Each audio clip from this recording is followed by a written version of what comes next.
ফুলের বা কুড়ির আছে যত ডাঁটি, হাত দিয়ে সেগুলো ফেলে দাও কাটি। শুকনো ফুলগুলো বেছে ফেলে দাও, ফোটা হোক বা গোটা, অর্থাৎ ফুল কুড়ি সবই নিয়ে নাও। বেছে বুছে নিয়ে সজনের ফুল নিয়ে নাও বড় কোনো পাত্রে। অতঃপর জলটি ঢালো এদের গাত্রে, দিয়ে দাও 1 চামচ মতো লবণ, তবেই ফুলের পোকাশোকা হইবে দমন। মিনিট 10 ধরে জলে 7-8 তাতার কাটার পরে সব কটার গা মাথার জল টল ঝরিয়ে রাখছি অন্য একটা পাত্রে উঠিয়ে।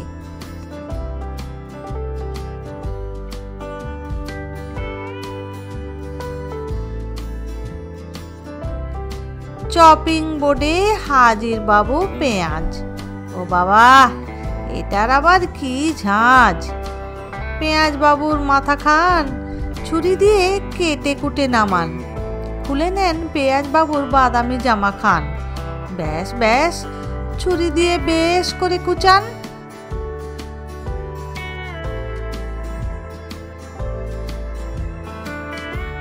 নিয়েছি 3টি কাঁচা লঙ্কা, তবে ঝালটা মশাই বুঝে, নইলে বাজাতে পারে আপনার ডঙ্কা।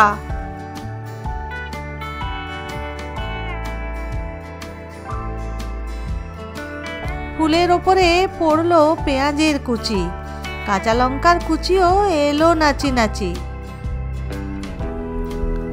বলে বেসন, আমাকে ছাড়া কি চলবে? চালগুড়িও বলে, আমাকেও ঢালবে। সেই মতো বেসন 4 চামচ ও চালগুড়ি 2 চামচ করে পড়লো সবার ওপরে। হলুদ, নুন, কালো জিরা এলো তারপরে। 1 চা চামচ পোস্ত দানা এলো সবার পরে। জল ছাড়া সবাইকে মাখিয়ে মুখিয়ে করে নাও রেডি। তবে আর কি, গ্যাসটি অন করে কড়াই বসাও তাড়াতাড়ি। দাও দিয়ে সর্ষের তেল পরিমাণ মতো। চ্যাপ্টা আকারে বসিয়ে নাও ফুলের বড়াগুলি যত। বসানোর সঙ্গে সঙ্গে নাড়ানো যাবে না কিন্তু বড়াগুলি। 1 পিঠ ভাজা হলে উল্টাও সবগুলি। এপিঠ ওপিঠ উল্টে পাল্টে বড়াগুলি ভাজো ভালোটি করে। 2 পিঠ হয়ে গেলে সোনালি, তেল ঝরিয়ে প্লেটের ওপরে নাও তুলি। বাই দা ওয়ে, আমি শ্রাবন্তী, আর তোমরা দেখছিলে কিচেন ক্যানভাস।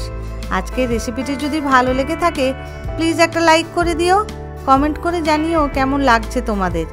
এই ধরনের স্বাস্থ্যকর রেসিপি পাওয়ার জন্য সবাই আমার চ্যানেলটি সাবস্ক্রাইব করে দিও প্লিজ। আজ তাহলে এই পর্যন্তই, দেখা হচ্ছে আগামী দিন নতুন আর একটি ভিডিও নিয়ে। সবাই ভালো থাকো, সুস্থ থাকো, সবাইকে অনেক অনেক ধন্যবাদ।